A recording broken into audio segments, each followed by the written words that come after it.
A very good afternoon and welcome. This is the Tuesday edition of Market View. My name is Lunglele Makakula. Thank you for tuning in. It is 2 p.m. Watch us on our YouTube page, Eswatini TV. We are on the TV channel as well, channel 286. A very good afternoon. Thank you for tuning in. The Eswatini Bankers Association fears that there is a syndicate from neighboring countries which has colluded with locals to scam Eswatini money, purporting to be cleaning their accounts of certain errors. Business journalist Nelsiwe Ndlangamandla had a sit-down interview with anti-fraud ambassador Sibusiso Mzebele, who detailed how fraudsters target their customers, which he says has resulted in clients losing over 3 million emalangeni. Interpol have described online scams such as banking and credit card fraud as the most prevalent and pressing cyber threat in Africa. The COVID-19 pandemic led to a sustained increase in the volume of cyber attacks, including more than twice as many targeting online banking platforms. This is according to analysts at Interpol. The Eswatini Bankers Association is a crucial organization because it focuses on partnering towards a strong financial sector that supports economic growth by encouraging efforts to minimize fraud. Stay tuned for this interview with Nelly and Sibusiso. And on our last segment, Sanele Sibiya, economist, will connect with us for today's financial markets. For now, let's go straight to business news.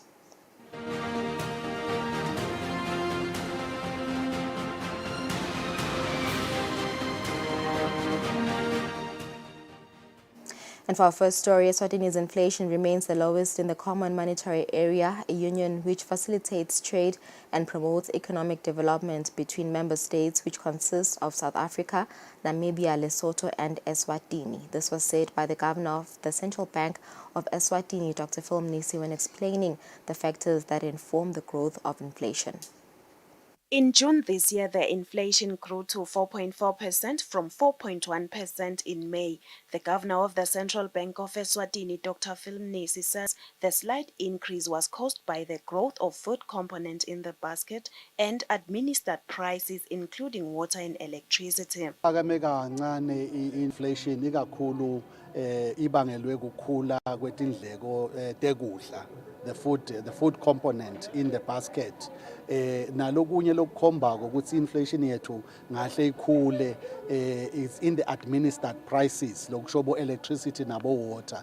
Kodwa kwanyalo inflation yethu is at 4.4%. Lese kusebenzisako kunathi sizi inflation outlook. Inflation outlook yethu is still very comfortable. It's now at 4.9%. I gained 5%. So we are believing that as long as inflation is contained and there is no capital flight, there is growth in the economy, non-performing loans are contained, we will maintain an informed policy. Angeke ngisho ukuthi sitawukhulisa noma sitakwehlisa, but kwanyalo inflation is not a major concern to us. Don't forget, la Eswatini, siku 4.4%. See, we are the lowest in the region.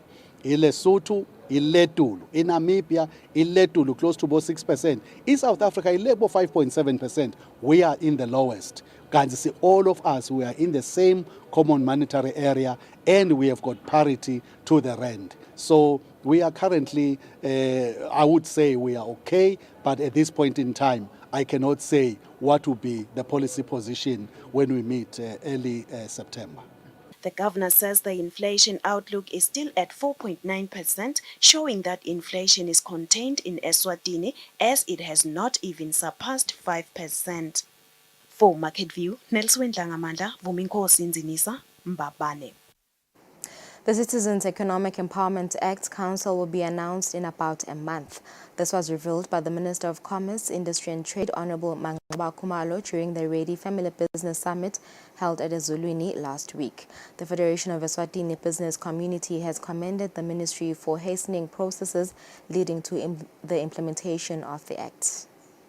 The Citizens Economic Empowerment Act defines and outlines incentives provided by government strictly for micro, small and medium enterprises. It also seeks to make it easier for SMEs in the country to start business, make money and become sustainable.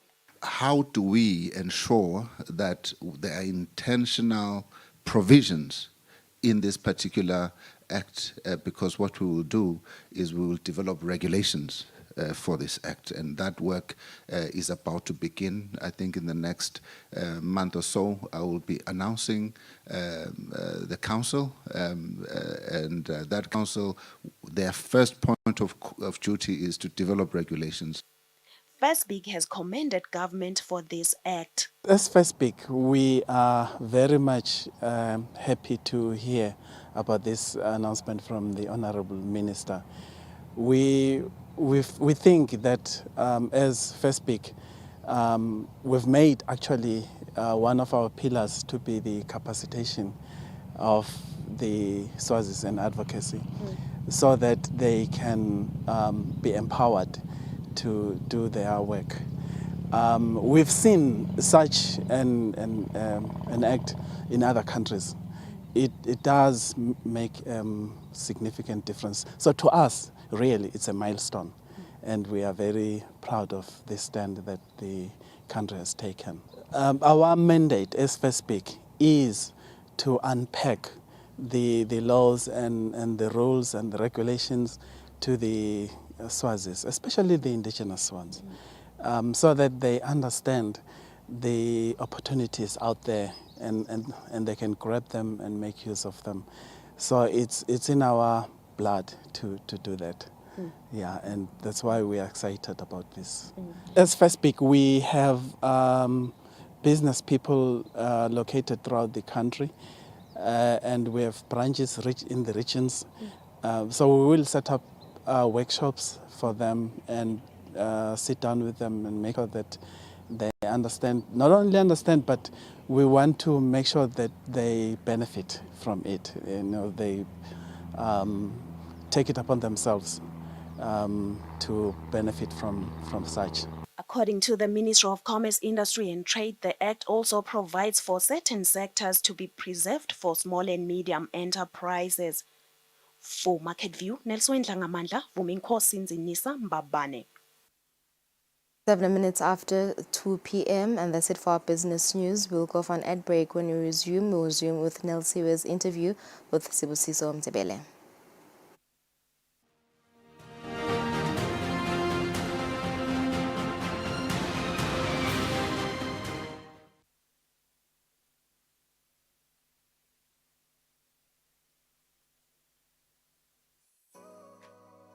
Renewal of TV licenses for 2024 is now open. Here is a quick reminder. A viewer's TV license costs 180 emalangeni per device. Other accessories such as decoders and set-top box cost 50 emalangeni per device. For traders and repairers, TV license costs 300 emalangeni per business area. And now, to pay your TV license, use these following methods. You can use MTN Mobile Money with the number 762222000 or dial *007 *3 *7 hash. Or you can use Eswatini Imali.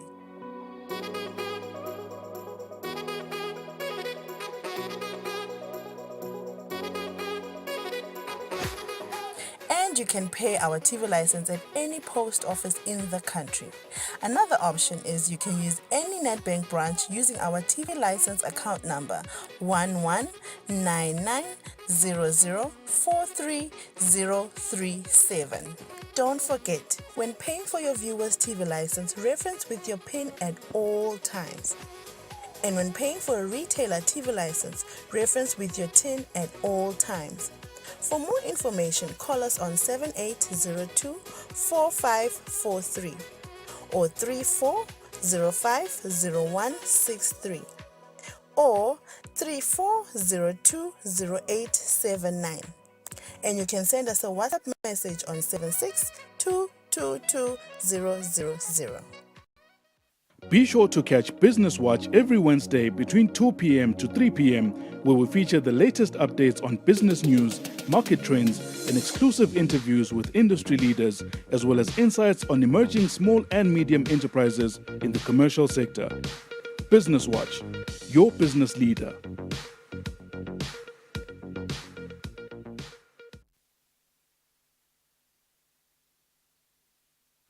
Hi, I'm Alex. Let's talk about banks. Specifically, central banks. Believe it or not, they're really important to our everyday lives. Central banks manage the flow of money in a country's economy, so things don't go haywire. They're typically part of the government, although they should operate independently.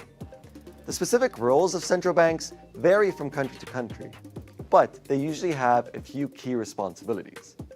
Mainly, they're in charge of monetary policy to keep prices stable. One way they do this is through what's called the interest rate, which is the cost of borrowing money.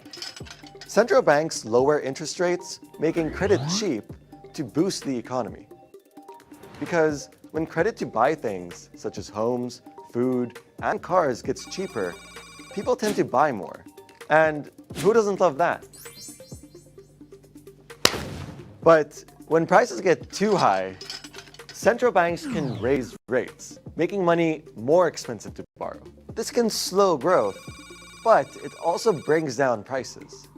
Central banks also buy and sell foreign currency. They can do this to weaken or support the value of their own currency. Stability isn't just about keeping prices steady. That's why central banks also play a key role in preserving financial stability. For example, if a commercial bank is in trouble, a central bank can give them a loan, but only as a last resort. Central banks have been using all of these tools to help keep things stable for hundreds of years. Okay, so why am I telling you this? Well, whether you're buying bread, or a pomegranate, or even starting a business, that stability is important for all of us. And here at the IMF, a big part of our job is providing policy advice that can help central banks all over the world meet their price and financial stability goals.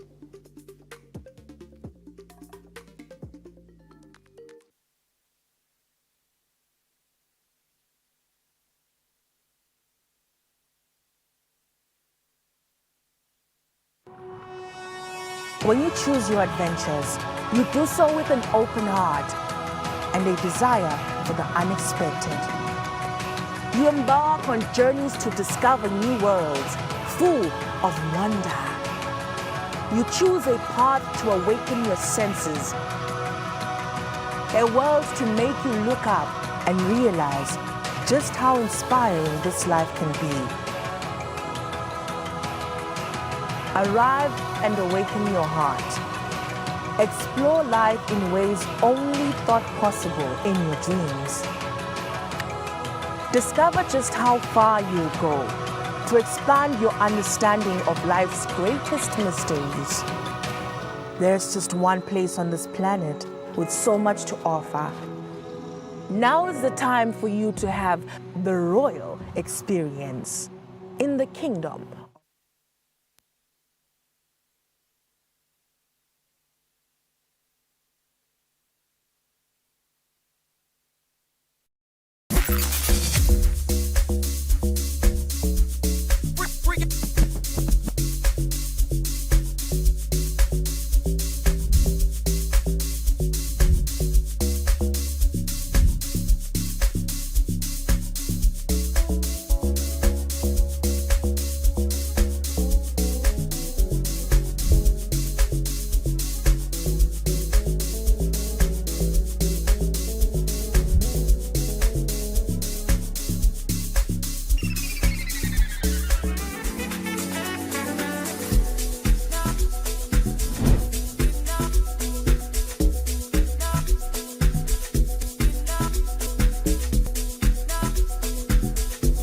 Hello everyone, my name is Mahu. Get the beat down on Saturday.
Be sure to catch Business Watch every Wednesday between 2 p.m. to 3 p.m., where we feature the latest updates on business news, market trends, and exclusive interviews with industry leaders, as well as insights on emerging small and medium enterprises in the commercial sector. Business Watch, your business leader.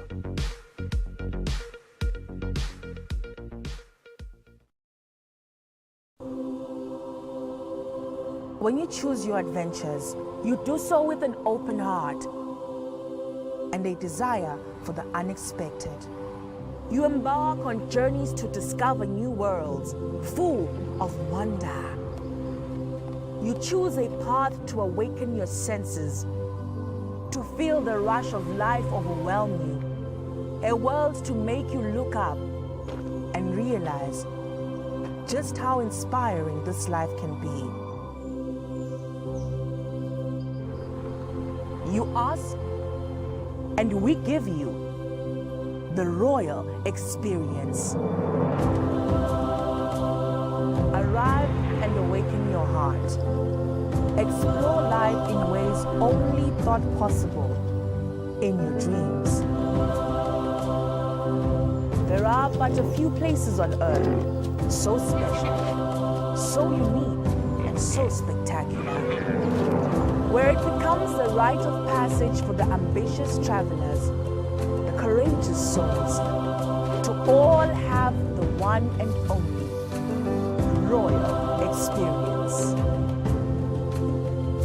That day when you look deep into your heart and leap into an ancient world so very different from your own, where magic, beauty, and love are shared forever. Then you will have a royal experience. There is just one place on earth where the people make you feel a part of their kingdom, where you just might volunteer to awaken spirits, enrich minds, and work alongside communities to build, motivate, and inspire. This is truly the royal experience. When you dream of a different world, beyond the ordinary, beyond time, discover just how far you go to expand your understanding of life's greatest mysteries. There's just one place on this planet with so much to offer. Now is the time for you to have the royal experience.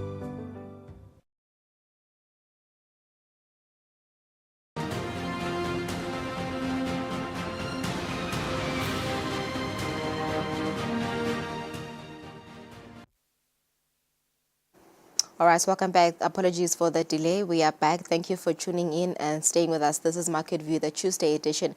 We now want to connect with our in-house economist, Sanellis Bia, to give us an overview of today's financial markets. A very good afternoon, Mrs. Bia. Thank you for tuning in. What are markets doing today? Perhaps we can start off with the exchange rate. Lilangeni against the US dollar seems to be volatile this week, particularly this afternoon. It's trading at 18 Malangeni 32 cents. Take us through the exchange rate. Good afternoon, Lulu, and good afternoon to the viewer at home. As you're rightly putting it, we are seeing the Lilangeni being quite volatile this week. So we're seeing it, on these upswings and downswings. But today, what we are seeing is, it's relatively stronger. It's in a stronger position than it was yesterday against all major currencies, against the dollar, against the euro, and also against the Japanese yen. We're seeing it coming back to the 1830 type of region, which seems to have actually found an equilibrium around that line, and same thing around the 1950, 1980 against the euro. So that actually happens, Lulu, in the background of, the barrage of numbers that are coming out and the poor performance, not as the performance about by many of the firms who are actually presenting profits this week was not actually as what the market would have wanted. So we are also seeing that coming into play, and then also with the Federal Reserve Bank meeting this week, and the Bank of London meeting this week. So markets are quite dicey and pricing of that information in to see how the interest rate dynamic is going to work going forward, Lulu. Thank you. All right. Okay, so moving on to commodities, we see that gold prices edged higher earlier today, as investors awaited the Federal Reserve's commentary on its monetary policy in the U.S. What does the drifting upwards of gold prices mean today? So when we are looking at metals, more especially gold, gold is one of those metals that are known to hold value. So as we are awaiting the Federal Reserve Bank to give a clearer stance on where their monetary policy direction is going to go for the next few months, just give us a clearer direction on monetary policy path.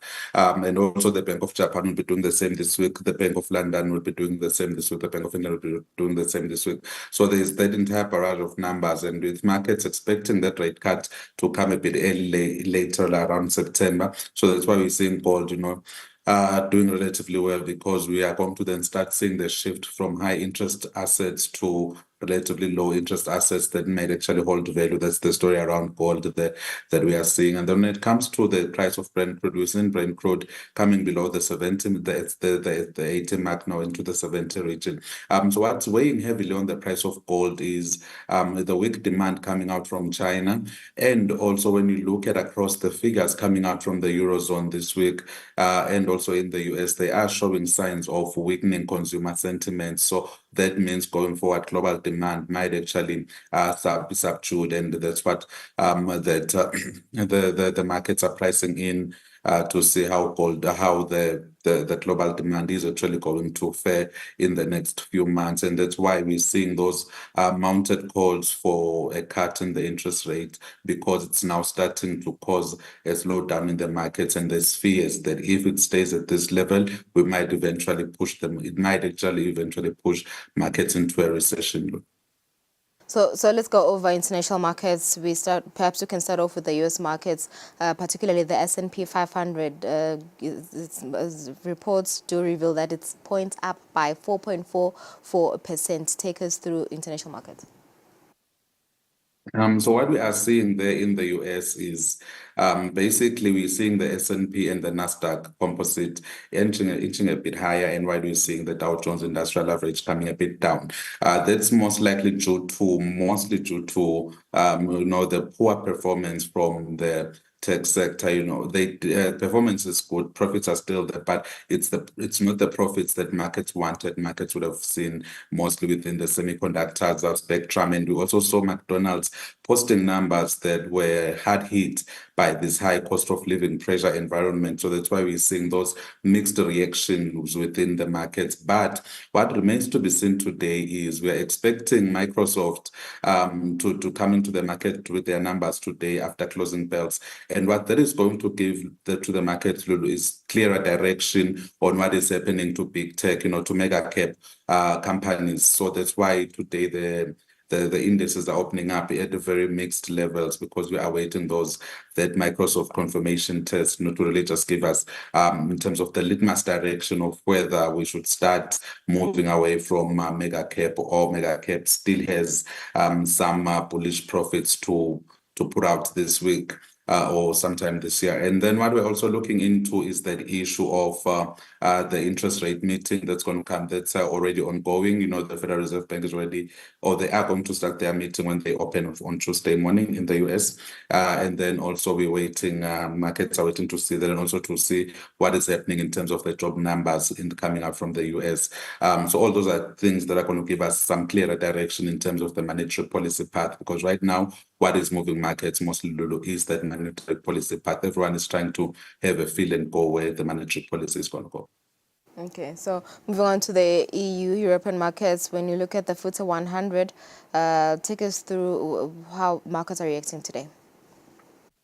So what we are seeing happening in Europe is, overall the Euro region has actually posted some signs of growth. So the growth has returned to the Eurozone and it's actually surpassed expectations. But there are issues of the underlying fundamentals, such as negative consumer sentiments across the greater Euro region. And also when you look into what is happening, the German economy somehow shrunk. But however, because the overall Euro region has grown, so that's why we are seeing those positives both in Frankfurt and in Paris. But when you come into London, what we are seeing at play there is that monetary policy committee of the Bank of England that's going to be sitting this week, and at the same time we woke up today to the news of the Chancellor of the Exchequer, really just coming out to say we have a lot to fund, but we just don't have the money to fund it. So that is what is now really holding back the UK economy, and also in terms of what is around inflation, because